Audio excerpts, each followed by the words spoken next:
예배는 참으로 복됩니다. 삶의 한 부분을 딱 정지시켜서 하나님 앞에 내어놓고 하나님의 은혜 받는 이 예배야말로 정말로 귀한 일입니다. 자동차 한번 생각해 보세요. 이 세상에서 제일 좋은 자동차가 뭐죠? 전 자동차 잘 관심이 없는데 뭐 벤츠인지 마이바흐인지 뭔지 모르겠어요. 그런데 아무리 좋은 자동차라고 해도 계속 달릴 수만은 없습니다. 계속 달리다 보면은 고장 납니다. 그러니까 또 연료를 공급받아야 되지 않습니까? 달리다가 기름 넣는 차는 기름, 전기 먹는 차는 전기, 뭐 수소로 달리는 차는 뭐라도 하여튼 에너지를 공급받아야 되죠. 또 기계에 무리가 가지 않도록 쉬워져야 되고 점검해야 되고, 또 그 기계를 운전하는 사람이 피곤하지 않도록 쉬워져야 됩니다. 우리 인생이 꼭 그렇습니다. 열심히 일만 한다고 해서 되는 게 아닙니다.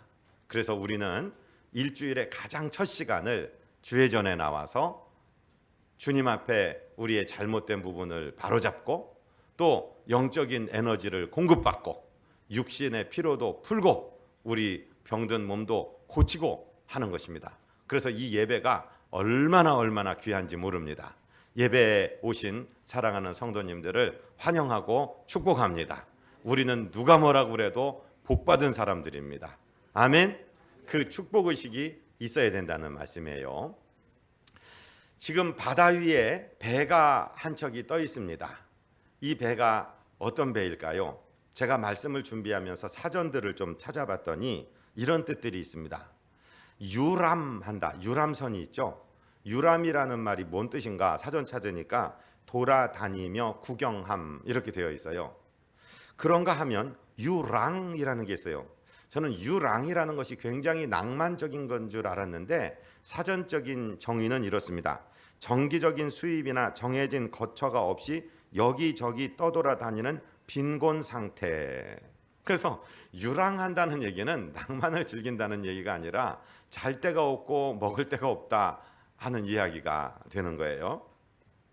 그런가 하면은 표류라는 말도 있습니다. 물 위에 떠서 정처 없이 돌아다님, 이렇게 정의가 되어 있습니다. 그런데 항해라는 말이 있어요. 배로 바다 위를 가는 것, 이렇게 정의되어 있습니다. 자, 배가 한 척이 바다에서 움직이고 있는데 이 배가 표류하는 배인지 항해하는 배인지를 나타내는, 구별하는 하나의 조건이 있는데 그것이 무엇이냐면은 목적지라는 것입니다. 항해에는 destination, 목적지가 있고, 표류에는 아까 우리가 정의해서 살펴본 것처럼 물 위를 정처 없이 떠다님, 이런 뜻이 있어서 정처, 즉 가야 할 목적지가 없다는 것입니다. 우리 인생을 오늘 한번 멈추어서 생각해 보십시오. 내 인생호, 내 인생이라는 배가 지금 유랑 중이십니까? 유람 중이십니까? 표류 중이십니까? 아니면은 항해 중이십니까? 한번 우리 스스로에게 물어볼 필요가 있습니다. 오늘은 재미난 말씀이 아니라 오늘은 한번 멈춰서서 우리 인생을 생각해 보는 시간이 되기를 원합니다. 우리 인생은 누가 뭐라고 해도 시작과 끝이 있는, 출발점과 도착지가 있는 인생입니다. 하나님이 이 땅에 우리를 창조하시고 보내셨기 때문에 우리가 출생하는 것이 우리의 일생의 시작이라면, 우리가 어느 날 영원히 살 수 없고 이 땅에서 딱 생을 마감하고 서게 되는 곳이 있는데 그곳이 바로 우리의 목적지인 천국 문 앞이라는 사실을 우리는 기억해야 됩니다. 우리는 이 인생이라는 항해를 반드시 승리해야 됩니다. 반드시 목적지 천국 문 앞에 도착해야 되는 것입니다. 그러면 이 인생은 어떻게 해서 이 승리의 인생을 살고 우리의 항해를 승리의 항구에 안착할 수 있을까? 가장 먼저는 인생이 어디서 와서 왜 살며 어디로 가는가, 우리가 왜 이 땅에 만들어져서 살고 있는가 하는 인생의 목적, 즉 하나님, 창조주 하나님의 우리를 향하신 뜻을 아는 것이 가장 첫 번째입니다. 하나님은 우리 인생을 창조하셨습니다. 동의하십니까? 우리는 하나님의 창조물, 즉 피조물입니다. 동의하십니까? 이 중에 한 분도 원숭이의 조상을 원숭이로 두신 분이 없기를 주님 이름으로 축복드립니다. 진화론을 믿으시는 분이라면 오늘 제사 지낼 때 원숭이한테 드려야 됩니다. 조상을 타고 올라가면 거기일 거 아닙니까? 그렇죠. 우리는 원숭이 후손이 아닙니다. 우리는 하나님의 피조물입니다. 하나님이 원숭이는 원숭이대로 만드셨고 원숭이의 코에는 생기를 불어넣으신 적이 없지만 저와 여러분은 흙으로 빚어서 만드셨고 그 코에 생기를 넣었습니다. 우리 어머니 모태에서 조성하신 분이 하나님이신 줄로 믿으시기를 바랍니다. 그런데 첫 번째 인간 아담과 하와를 만들어 놓으시고 하나님께서 당신의 뜻을 우리에게 분명히 전하신 말씀이 창세기 1장 28절에 나옵니다. 우리 다 같이 한 음성으로 받들어서 읽겠습니다. 하나님이 그들에게 복을 주시며 하나님이 그들에게 이르시되 생육하고 번성하여 땅에 충만하라. 땅을 정복하라. 바다의 물고기와 하늘의 새와 땅에 움직이는 모든 생물을 다스리라 하시니라. 아멘. 최초의 인간을 만드시고 주신 명령은 저와 여러분에게도 동일하게 우리가 이 하나님의 피조물로 지음 받을 때 주시는 명령인 줄로 믿으시기를 바랍니다. 어떤 명령을 주시기 전에 하나님이 우리에게 뭘 주셨냐면요, 복을 주시며 이렇게 되어 있어요. 하나님이 그들에게 복을 주시며 하나님이 그들에게 이르시되, 이걸 보면 복을 먼저 주셨다는 것입니다. 저를 한번 따라하십니다. 축복의식. 나는 하나님의 복을 받았다. 지금도 받고 있다. 이 의식을 가지고 계셔야 돼요. 인류 최초의 조상 아담을 생각해 보세요. 성경학자들은 13살에서 17살 정도의 신체 조건으로 그가 창조되었을 것이다 라고 얘기를 해요. 그런데 아담은 선생님이 없잖아요. 학교 다닌 적이 없잖아요. 그런데 하나님께서 각종 짐승을 이끌어오니까 아담이 탁탁 네이밍을 합니다. 이름을 딱딱 붙여줍니다. 너 코끼리, 너 호랑이, 너 사자, 이렇게 붙여줍니다. 이 지식이 어디서 온 거예요? 하나님이 미리 복을 주신 것입니다. 저와 여러분 동일하게 이 복을 받은 줄로 믿으시기를 바랍니다. 아멘. 네, 그래서 이 축복의식이 항상 있어야 돼요. 그런데 하나님의 명령이 무엇이냐면 생육하고 번성하여 땅에 충만하라. 이게 1차적인 명령이에요. 동성애, 동성혼이 왜 잘못됐습니까? 세상 사람들 앞에 무슨 논리로 따지지 말고 성경 말씀 할 필요도 없이 애 하나도 낳지 못할 동성애, 동성혼. 지금 우리나라가 인류에서 가장 먼저 없어질 민족입니다. 지금의 출산율로 가자면은요. 그런데 애 하나도 못 낳을 동성애, 동성혼은 왜 부추기고 있는지 모르겠습니다. 하나님은 분명히 남자 하나, 여자 하나가 만나서 생육하고 번성하여 땅에 충만하라고 명령하셨습니다. 하나님의 뜻을 먼저 아시기를 주님 이름으로 축복드립니다. 그 다음에 땅을 정복하고 다스리라고 했습니다. 놀고 먹는 게 아닙니다. 다스리라는 것은 못살게 굴라는 것이 아니라 그 다스림을 받는 대상이 가지고 있는 잠재력, 하나님이 그들에게 주신 은사를 최대한으로 개발해내라 하는 것입니다. 이것이 우리의 뜻인 줄, 하나님의 뜻, 우리를 향하신 뜻인 줄로 믿으시기 바랍니다. 여러분, 땅을 가지고 계시면 놀리지 마세요. 누구에게 빌려주든지 농사를 지으시든지 하여튼 거기서 산출이 소출이 나게 해야 돼요.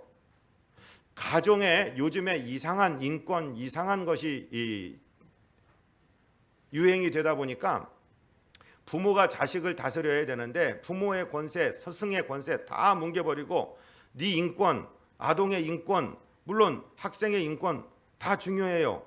그런데 아이들은 아직 성숙되지 않은 단계입니다. 그들의 미래를 안내할 책임이 부모에게 있습니다. 그런데 아니에요. 부모는 개입하지 말고 애들로 하여금 자기 미래를 선택하게 하세요. 그건 매우 무책임한 일입니다. 여러분, 아이들은요, 경험이나 지식이나 그런 것들이 너무 미약해서 안 좋은 사람이 이끌면 그 이끄는 대로 가게 됩니다. 부모만큼 사랑하는 사람이 어디 있고 부모만큼 그를 위해 기도하고 염려하는 사람이 어디 있습니까?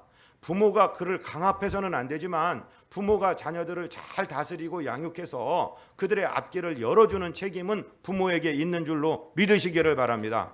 요즘 교육대로 하면 애들을 방임해 놓는 건데 절대로 저는 동의할 수 없습니다. 왜냐하면 하나님이 그렇게 말씀하셨기 때문에 그렇습니다. 다스려야 됩니다. 다스린다는 것은 압제하는 것을 말하는 것이 절대로 아니고 그 대상을 보호하며 그가 가지고 있는 잠재력을 개발해 준다는 것입니다. 우리에게 이 사명이 있다는 거예요. 모든 인간에게 이 사명이 있다는 거예요. 또 하나의 사명이 있습니다. 예수를 믿어서 하나님의 자녀가 된 우리에게는 예수의 복음을 전하여서 구원해낼 사명이 있습니다. 그것을 복음 명령이라고 하는데요. 하나님은 에덴 동산에서 죽음이나 저주나 질병이나 사고나 이런 걸 만드신 적이 없어요. 근데 우리 인간이 죄를 짓고 그 죄 때문에 내가 남을 괴롭게 하든지 남이 나를 괴롭게 하든지 이런 죄의 결과들이 나왔고, 하나님께서는 이 죄의 상태에 있는 우리들을 안타까운 눈으로 바라보고 계시다가 그 죄에 빠진 우리를 건지시기 위해서 당신의 아들 예수님을 인간의 모습으로 보내셔서 우리의 죄를 다 짊어지고 십자가에서 죽게 하시고 그 십자가의 모든 형벌을 다 가하셔서 우리의 죄를 씻게 하셨습니다. 이 사실을 믿으면 우리는 구원받는 것입니다. 그리고 구원받은 우리는 이 생명의 복음을 땅끝까지 전해야 되는 것입니다. 교회에 오면 제일 먼저 우리가 암송하는 암송이 요한복음 3장 16절이죠. 같이 한번 암송해 보실까요? 하나님이 세상을 이처럼 사랑하사 독생자를 주셨으니 이는 그를 믿는 자마다 멸망하지 않고 영생을 얻게 하려 하심이라 했습니다. 예수 그리스도의 복음 전해서 영생 얻게 하시려는 것이 하나님의 뜻입니다. 많은 분들이 이제 나는 장로교인입니다, 나는 칼빈주의자입니다 이러면서 이런 말씀을 하실 때가 있어요. 아무리 생각해도 그 사람은 저거는 멸망으로 예정된 사람 같아요, 구원받을 사람이 아닌 것 같아요, 이런 말을 자주 하는데 그건 매우 위험한 얘기입니다.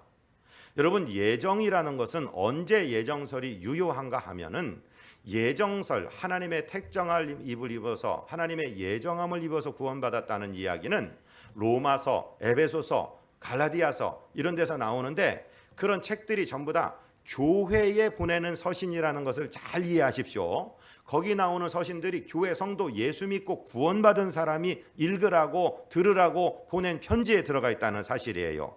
즉 예정이라는 것은 내가 구원받아 생각해 보니까 내가 잘나서 예수를 믿게 된 것이 아니고 성령께서 먼저 오셔서 나의 영으로 더불어 내가 하나님의 자녀인 것을 깨닫게 하시고 말씀하셔서 하나님이 먼저 나를 선택해 주셔서 내가 구원받았구나. 하나님, 이 믿음과 구원이 내 자랑거리가 아니고 하나님의 은혜입니다. 이렇게 하나님께 영광 돌리려고 만든 것이지 그걸 세상 밖에 있는 사람이나 아직 구원받지 못한 사람에게 함부로 적용해서 저놈은 행실을 보니까 저놈은 천국 갈 놈이 아닌 것 같아, 하나님이 예정을 안 한 놈 같아, 그렇게 판단하라고 주신 말씀이 아니라는 사실을 우리는 꼭 기억해야 됩니다. 아멘.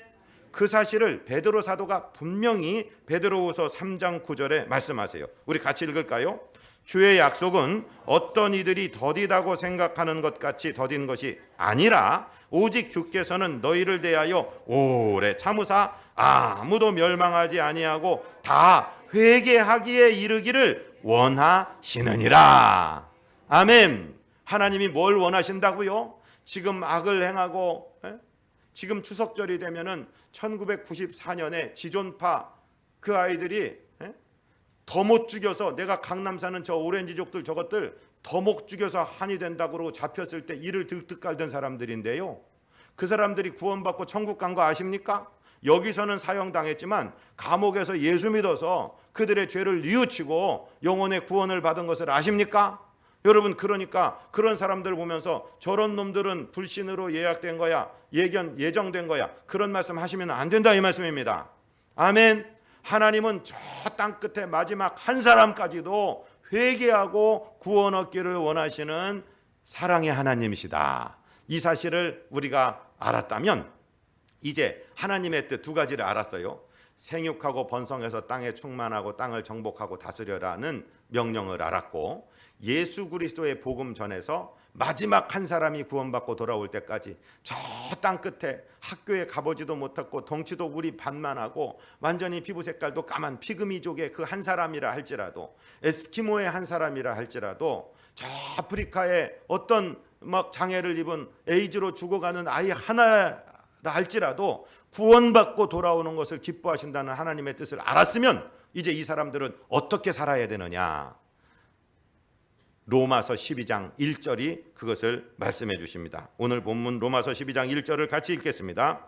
그러므로 형제들아 내가 너 하나님의 모든 자비하심으로 너희를 권하노니 너희 몸을 하나님이 기뻐하시는 거룩한 산 제물로 드리라. 이는 너희가 드릴 영적 예배니라. 아멘. 제물이라 하면 살아 있어서는 안 됩니다. 구약의 제사를 공부해 보시면 제물의 첫째 조건은 목을 쫙 거야 돼요. 피를 다 빼서 생명을 끊어야지, 목을 비틀어야지 비로소 제물이 되는데, 오늘 주님 뭐라고 하시냐면 산 제물로 우리 몸을 드려라. 이게 무슨 말일까요? 지금 우리가 드리는 예배는 분명히 제사 맞습니다. 그런데 말씀입니다. 세상에 돈도 안 벌고 직장 생활도 안 하고 농사도 안 짓고 그냥 여기서 24시간 예배만 드리라는 말씀일까요? 산 제물로 드리라는 뜻이? 그렇지 않아요. 산 제물이라는 것은 무슨 뜻이냐면 우리 삶이 예배가 되게 하라 이 말이에요. 삶이 예배가 된다는 게 뭐냐? 지금 우리는 예배로 예배를 드리지만 이제 나가서 예배당 문을 열고 나갈 때 진짜 예배가 시작됩니다. 그래서 제가 항상 지금 원하는 것이 우리 예배당 출구에다가 자 이제 예배가 시작됩니다. 누가 팻말 하나 좀 붙여놨으면 좋겠어요. 그래서 지금은 우리가 하나님께 예배로 드리는 예배를 드리지만 나중에 우리가 1시간 후에 여기를 나갈 때는 삶의 예배자로 나가는 거예요. 하나님은 우리가 친구와 대화할 때 보고 계십니다. 그게 예배입니다. 직장에서 일할 때 그게 예배입니다. 자식들하고 대화하는 거 그거 예배입니다. 내가 운전할 때 파란불 빨간불 지키는 거 그거 예배입니다. 삶으로 드려지는 예배, 살아있지만 내 삶이 제물이 되어서 올라가는 예배를 드리라는 뜻인데 그 예배를 하나님이 기뻐하신다 이 말씀이에요. 그럼 도대체 어떻게 사는 것이, 어떤 모습으로 사는 것이 삶으로 드리는 예배냐? 첫 번째, 예배는 하나님을 기뻐하는 것입니다. 사랑하고 존경하는 성도님들, 오늘 집에서 안 좋은 일이 있었어요. 몸이 좀 편찮아요. 그런데 지금 예배 시간에 인상을 박박 쓰고 있고 막 짜증내고 있고 그럼 예배가 되겠습니까? 우리 집이 불이 타서 새까맣게 타도 예배당 들어올 때는 웃으면서 들어와야 돼요. 감사와 찬송이 다른 게 뭐냐? 예배와 감사가 다른 게 뭐냐? 감사는 내가 기분 안 좋으면 안 할 수도 있을 거예요.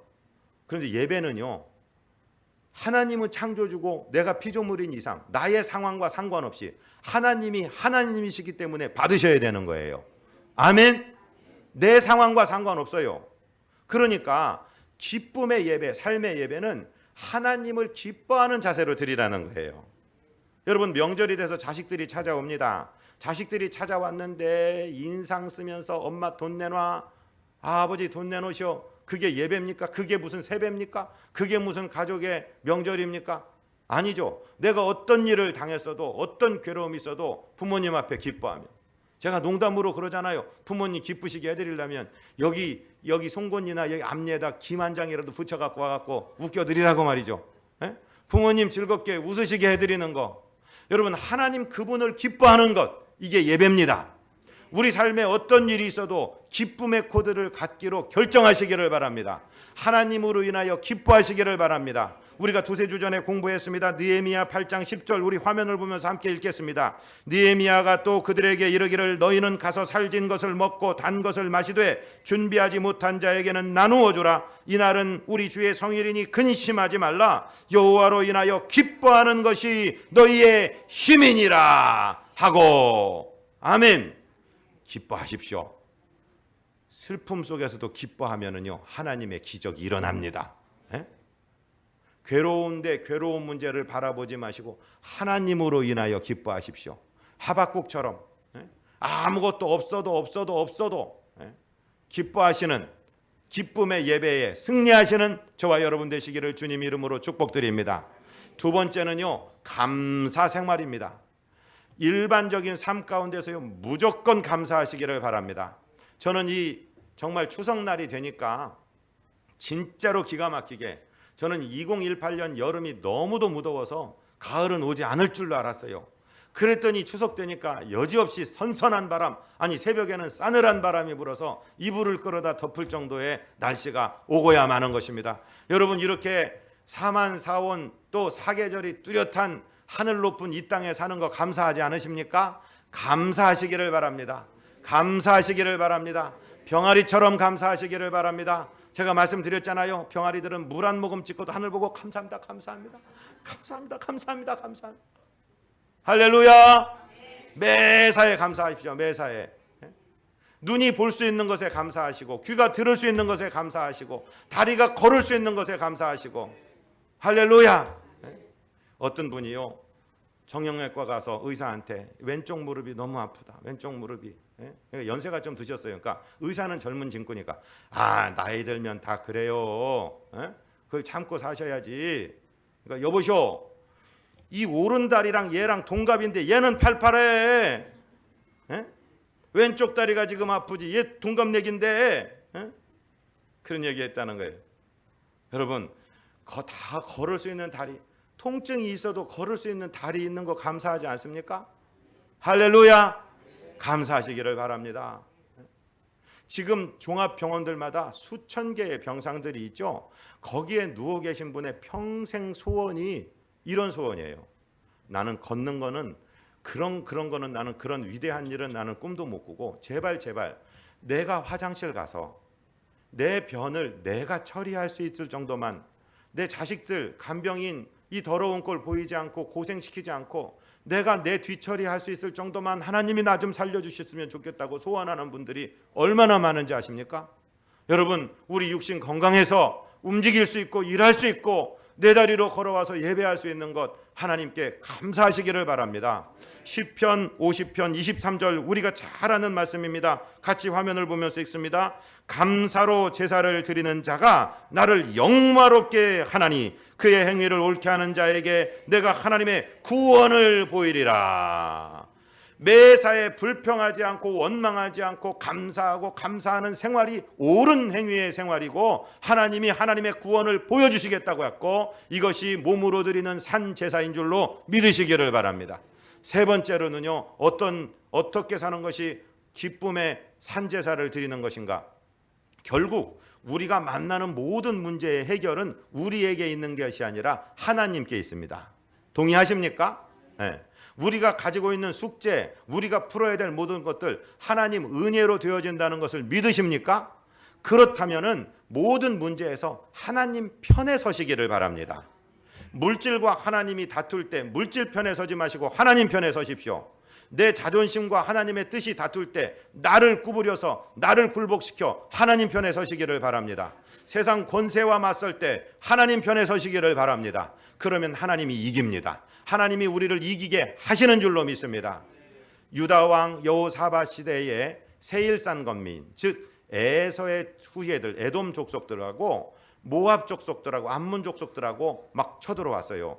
3개 나라가 연합을 해서 들어왔어요. 갑자기 기습작전이 들어왔어요. 어떻게 할 수가 없었어요. 그래서 여호사밧이 기도합니다. 하나님, 지금 이렇게 기습을 당했는데 우리가 저들을 막을 능력도 없고 어찌할 바를 몰라 주만 바라보나이다 하고 기도하고 있었더니 하나님이 야하시엘이라는 선지자를 일으킵니다. 그 선지자가 하는 말이 무엇이냐? 두려워하지 말라. 이 싸움은, 이 전쟁은 너희들 것이 아니라 내게 속한 것이다. 그러니까 너희는 두려워하지 말고 항우를 이루고 그들과 앞에 맞서 나가라. 그런데 여러분, 이건 정말로 미련한 방법입니다. 군대가 싸울 때 무슨 창을 든 사람이나 활을 든 사람이나 무장한 사람이 앞서야지, 군악대 찬양하는 이런 찬양대원을, 찬양대 가운을 입혀갖고 맨 앞에 서라. 이거는 진짜로 세상의 관점으로 볼 때 다 죽으려고 하는 작전이고 말도 안 되는 작전입니다. 그러나 하나님이 명령하셨으면 그 명령대로 하는 것입니다. 하나님 편에 서는 것입니다. 자, 화면을 보시면서 한번 역대하 20장 20절부터 이제 읽어보겠습니다. 이에 백성들이 아침에 일찍이 일어나서 드고와 들로 나가니라. 나갈 때에 여호사밧이 서서 이르되 유다와 예루살렘 주민들아, 내 말을 들을지어다. 너희는 너희 하나님 여호와를 신뢰하라. 그리하면 견고히 서리라.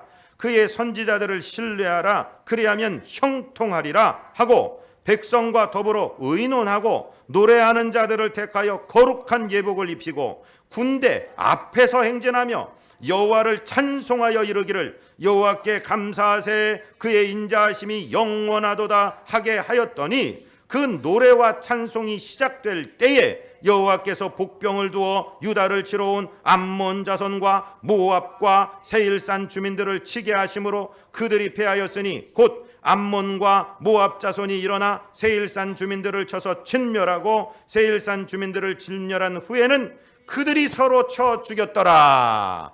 아멘. 유다 백성은 거룩한 예복을 입고 아이들과 함께 하나님을 찬양만 했어요. 하나님 편에 선 거예요. 그랬더니 하나님께서 여호와의 복병을 두었는데 세 개의 나라 연합군에게 자중질환이 일어나서 그들이 서로 쳐서 죽여서 이제 유다 백성은 그들이 가져온 전리품만 가져오면 되는 놀라운 승리를 얻게 하신 것입니다. 이 이야기는 그저 2500~600년 전에 유다의 역사에 있었던 한 대목이 아니고 오늘 저와 여러분에게 오늘 똑같이 임하는 말씀입니다.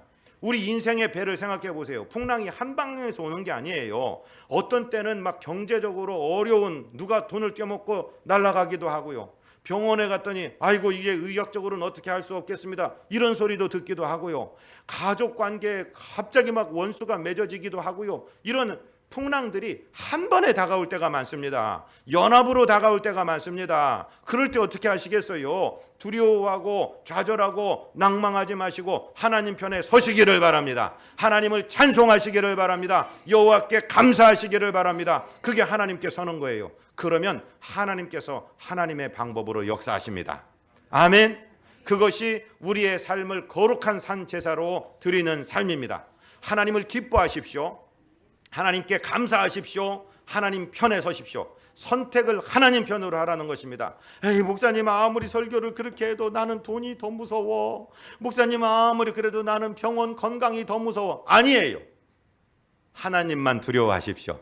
하나님만 기뻐하십시오. 하나님만 사랑하십시오. 하나님께 의지하십시오. 하나님을 의뢰하십시오. 선지자의 말을 들으십시오. 그러면은 반드시 승리하게 됩니다. 그렇게 되면은 우리의 삶이 끌려다니던 삶에서 끌어가는 리드하는 인생으로 바뀌기 시작합니다.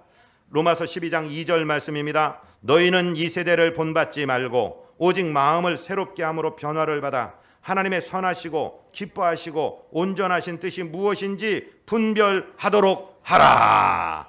아멘. 여러분, 이 세대를 본받으시면 안 돼요. 이 세대에 끌려다니시면 안 돼요. 이 세대는 죄악의 세대요, 쾌락의 세대요, 멸망으로 질주하는 세대이니까 절대로 본받으시면 안 돼요. 여기서 이 땅에 비록 발붙이고 살지만 이 땅을 끌어가는 사람이 되어야 됩니다. 아멘. 자, 영어 공부 하나 저랑 하십니다. 저를 똑같이 따라해 보세요. In the world. world가 뭐죠? 세상. in이 뭐예요? in. 안에. In the world. 우리는 세상 안에 살아요. 우리 세상 밖에 살지 않아요. 세상 안에 살아요. 또 하나 영어를 해보세요. Not of the world. Not of the world. of라는 단어는 어디에 속해 있는 누구누구의 그런 뜻이잖아요. 우리가 이 땅에 사는 거 맞아요. 이 땅에 살아요. 지리적으로 이 땅에 살아요. 그러나 우리의 소속은 하늘나라에 있습니다. 이 땅의 거민이 아닙니다. 우리는 대한민국 또 대전 세종 시민 맞습니다. 그런데 우리의 영혼의 소속은 하늘나라에 있습니다. 그러니까 이 땅에 살긴 살지만 이 땅의 법칙대로 살면 안 돼요. 이 세대를 본받으면 안 돼요. 이 세대는 아주 이기적인 세대입니다. 아주 쾌락적인 세대입니다. 가정을 파괴시키는 세대입니다. 하나님을 거역하는 세대입니다. 이 세대에 맞춰서 살면 안 돼요. 우리는 하나님의 뜻을 분별하면서 이 세상을 끌어가는 사람으로 살아야 된다는 것입니다.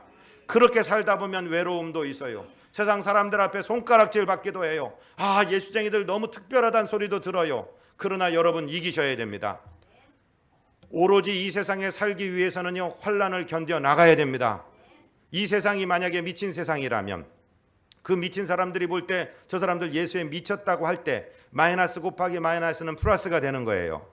이 미친 세상이 볼 때 너는 우리 친구다 그러면은 마이너스 곱하기 플러스가 돼 갖고 우리는 마이너스가 되는 거예요. 이해가 되십니까? 아멘. 이 세상에서 승리하시기를 원합니다. 승리라는 거 뭐냐? 이 세대를 본받아서 이 세상의 법칙대로 남들이 죄를 지니까 나도 짓고, 남들이 음란하니까 나도 음란하고, 남들이 가정 깨트려 버리니까 나도 깨트려 버리고, 남들이 막 사니까 나도 막 살고. 여러분, 절대로 그러면 우리는 멸망으로 흘러갈 수밖에 없습니다. 이 세대를 본받지 마시고 이 세대를 끌어가시는 하나님의 사람들 되시기를 주님 이름으로 축복드립니다. 베드로전서 4장 1절은 그렇게 말씀하십니다. 같이 읽습니다. 그리스도께서 이미 육체의 고난을 받으셨으니 너희도 같은 마음으로 갑옷을 삼으라. 이는 육체의 고난을 받은 자는 죄를 그쳤음이니. 여러분, 세상이 우리를 유혹해요. 그럴 때 저를 따라하십니다. 예수 그리스도께서 나를 위해서 십자가에서 보혈을 흘려 죽으셨다. 이 사실을 주장하시기를 바랍니다. 그러면 우리 죄의 유혹을 우리는 이 사실로 이길 수 있습니다. 이것이 우리에게 빛의 갑옷이 됩니다. 또는 악한 것이 와서 너는 하나님 사랑받지 못해, 너는 하나님이 포기했어, 너는 하나님이 볼 때 아무것도 아니야, 너는 죄인이야 라고 얘기할 때 똑같은 말씀을 주장하십시오. 예수 그리스도께서, 하나님의 아들이신 예수님께서 십자가에 보혈을 흘려서 내 죄를 씻었다. 그것으로 빛의 갑옷을 삼으시기를 바랍니다. 악한 것들의 참소에 동의하셔서는 안 됩니다. 승리하시기를 바랍니다. 그러면은 우리는 이렇게 살 수 있어요. 베드로전서 4장 2절입니다. 그 후로는 다시 사람의 정욕을 따르지 않고 하나님의 뜻을 따라 육체의 남은 때를 살게 하려 함이라. 여러분, 육체의 남은 때 이제 몇 살이나 남으셨는지. 대한민국 평균 연령이 아마 지금 84세, 여자 84세, 남세 81세 정도 될 것입니다. 더 사신 분들은 보너스로 사고 계신 것입니다. 젊었다고 해서 그 나이까지 다 살 수 있다는 보장도 없습니다. 남은 때가 몇 대인지 모릅니다. 그러나 우리의 남은 인생, 우리의 이 인생이라는 배가 승리의 항해를 마치고 천국에 완전히 입성할 때까지 승리하시는 항해가 되시기를 주님 이름으로 축복드립니다. 전도서, 이 세상의 모든 영화 북이 다 누려본 솔로몬의 말씀의 결론이 무엇입니까? 전도서 12장 13절입니다. 일의 결국을 다 들었으니 하나님을 경외하고 그의 명령들을 지킬지어다. 이것이 모든 사람의 본분이니라. 오늘 주일 아침에 예배드리는 이 제사로 세상에 나가서도 삶의 예배에 승리하시는 저와 여러분 되시기를 주님 이름으로 축복드립니다.